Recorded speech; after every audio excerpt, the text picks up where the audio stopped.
This next video focuses primarily on the late empire, so as ancient Rome is starting to decline, but I didn't quite finish up the Pantheon in the last video, so I'm just going to say a few more things about that and then move on to the late empire.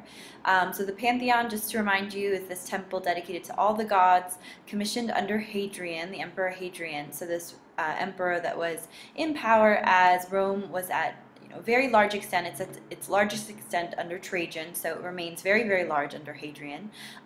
He was very interested in interesting architectural projects, especially with domes. So we see that, of course, here as we look at the upper part of the Pantheon. So you can see you have an oculus at the center, which allows light to enter in. May have also had some sun symbolism associated with it as well.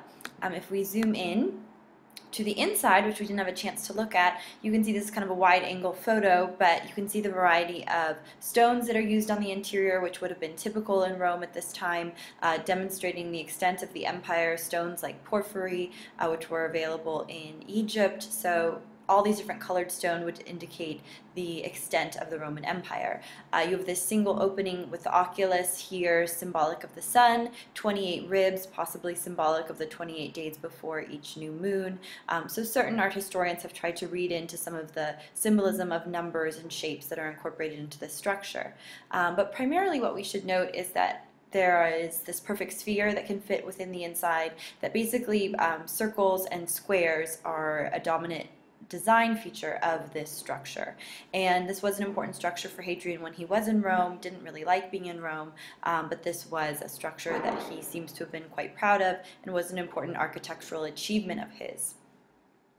As we move into the later empire, we see an emperor called Marcus Aurelius. Marcus Aurelius became very well known following the movie Gladiator. He is known as a good emperor, someone who was an effective ruler. He carried out a number of military campaigns.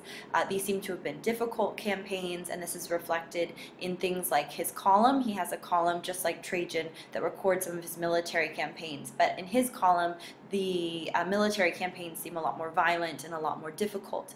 And we can see some of this on his face. So if you actually zoom in on this sculpture a little bit more, if you look at his face, you can see he looks a little bit tired. He tends to be represented with heavier eyelids, looking a little bit grim and a little tired after all of his work. So rather than seeing these eternally youthful rulers like we saw with Augustus, we're starting to see these rulers that are showing some signs of wear and tear after all of their difficulties with their rule. So in this representation, it's very, very important because we see him actually in a sculpture made of bronze, and bronze usually doesn't survive because it tends to be melted down. Very valuable material, very useful during times of war, and when it comes down to it, people will often melt these types of sculptures for other purposes. However, this sculpture was believed to be a representation of Constantine, who is known as the first Christian Roman emperor, and so because this was believed to be Constantine, they decided not to melt it down. It became this important sculpture, and now we know, if we compare it to other sculpture of Marcus Aurelius done in marble or other materials, it's pretty clear to see that it is Marcus Aurelius rather than Constantine. Constantine is usually, or we don't see Constantine represented with a beard. In this representation, Marcus Aurelius is represented a little bit large in comparison to the horse, and so this makes him seem more powerful, hieratic scale, so indicating his importance in terms of size, or indicating his importance based on his size being extra large. So you can see him looking quite large in comparison to his horse. He also extends his hand out, probably in a gesture of clemency. So possibly there was a figure, an extra figure over here, but he seems to be making a kind of a kind gesture of clemency, which was a virtue that should be associated with emperors, listening to people, but also offering mercy in certain cases. So we can see that in this representation.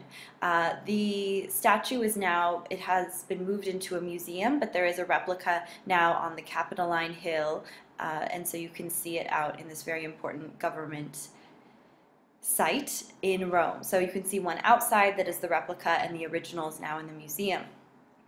So if we move on, you can see a representation of Commodus as Hercules, which is a very striking image. This image, you can see Commodus has a lot of the same features as his father, those heavy eyelids, curly hair, a curly beard. But Commodus was known as being very sure of himself, thinking of himself as a god, conceiving of himself as a god. And so here we see him dressing as Hercules, almost kind of crossing the line of carrying all of those attributes. Does he truly believe that he is Hercules? Hercules is Commodus. How does this all connect? So we see him here holding on to the apples of the Hesperides. We see him with the skin of the lion that he's able to defeat. So these are all signs that he has accomplished these labors that Hercules is said to have accomplished. The club is also a symbol of Hercules as well. We also see an Amazon that's kneeling, showing his military victories, and cornucopias showing plenty and bounty and things like that. So it's supposed to speak very highly of Commodus, showing that he's very powerful, showing that he is a military leader, showing that he brings about plenty. But in fact, this demonstrates also that maybe he was a bit crazy at this point.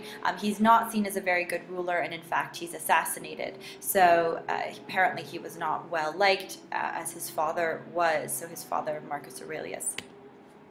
Moving on, we're going to look at this very important painted portrait. So very unusual to have a painted portrait of the imperial family or the emperor and his family. So here we have a ruler named Septimius Severus. He was actually from northern Africa, and these types of painted portraits were very common in Egypt. We see them attached to mummies frequently. They tend to survive quite well. Often they're done in encaustic, which is a wax-based paint, but this is actually done with tempera, which is an egg-based paint. So Septimius Severus is here right at the center. You see his crown. This is his wife Julia Domna with kind of this wave pattern in her hair, which is typical of this time. This is his son Caracalla, who will become emperor, and this is Geta.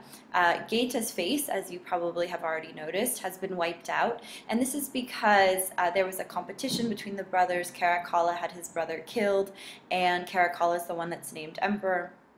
Geta there's declared a damnatio memoriae, so his memory is damned. So every artistic representation of him, whether it's on architecture, painting, sculpture, all of that needs to be removed. And so you see here his face has been rubbed out. So you can see that Geta's likeness has been removed. This is a way of removing someone's memory. And it also reinforces the idea that portraiture is so important in Rome. So to remove someone's face, just the face, because you can see his body remains here intact, but just to remove the face is a way of desecrating someone's memory, of ensuring that their memory does not survive.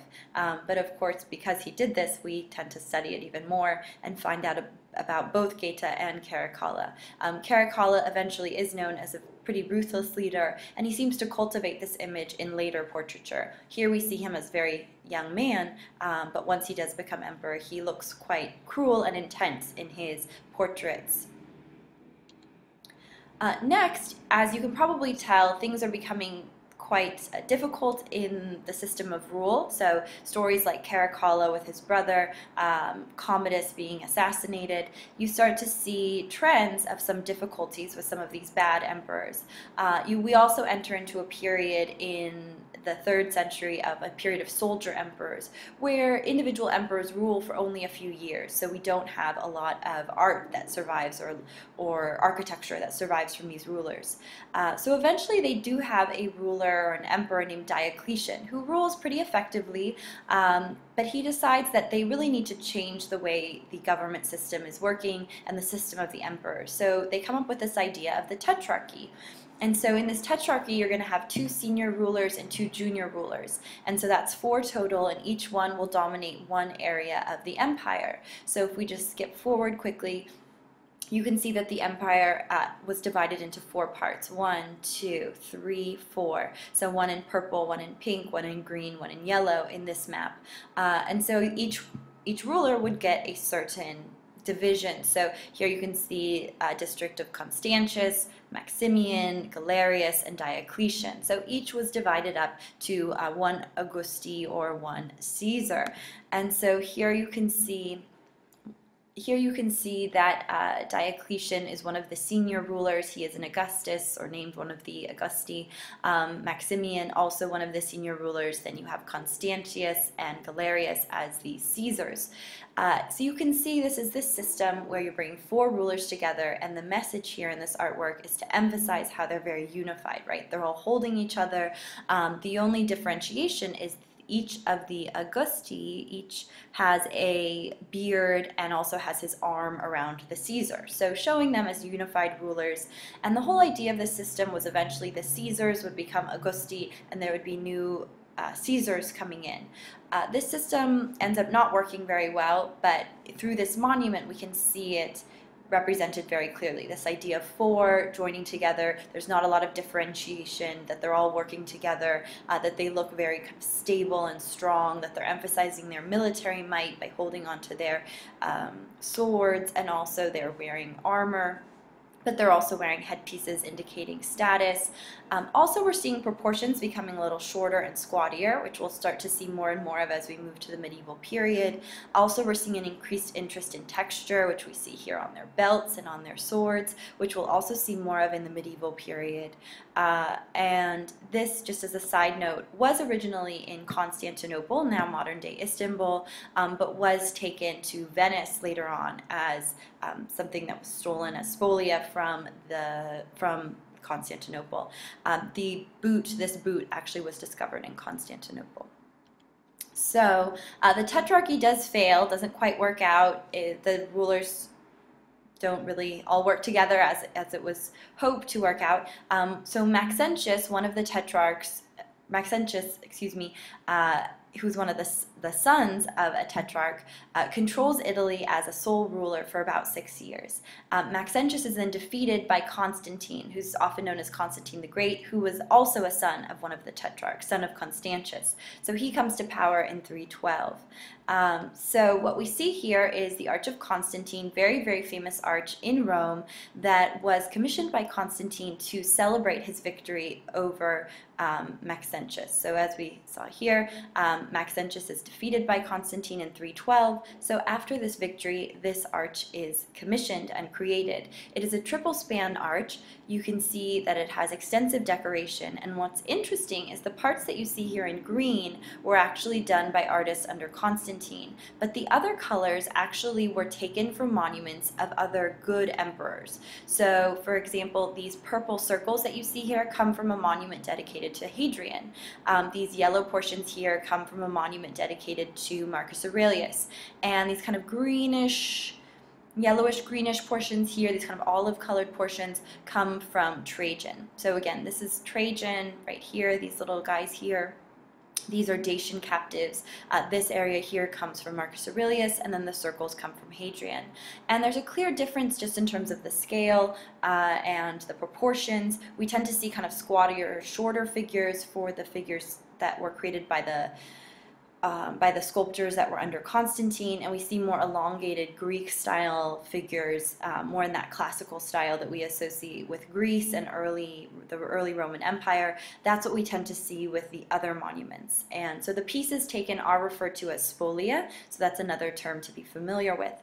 So this commemorates some of the victories and the good deeds of Constantine in the new parts, and the heads of the emperors like Hadrian here are recarved as Constantine, so they're repurposed. Here is a portrait of Constantine, very, very large, just the head is over 8 feet tall, and it was part of a large sculpture that probably in the parts that were visible were made out of stone, so the head, the hands, the feet were made of stone, and then the body was probably made of wood and covered with cloth, so he looked almost like a god figure, so large. However, Constantine does create the Edict of Milan, which makes the persecutions of Christians come to an end, and eventually at his death in 337 he will be baptized a Christian. And here we can see the Basilica Nova, which was a basilica that was begun under Maxentius. However, it's completed under Constantine, and Basilica Nova just means new basilica.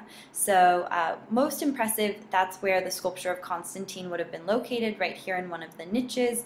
And also very, very impressive in this structure, you can see that it has an elaborate system of vaulting. So you can see there's large barrel vaults here on the side and groin vaults in the center.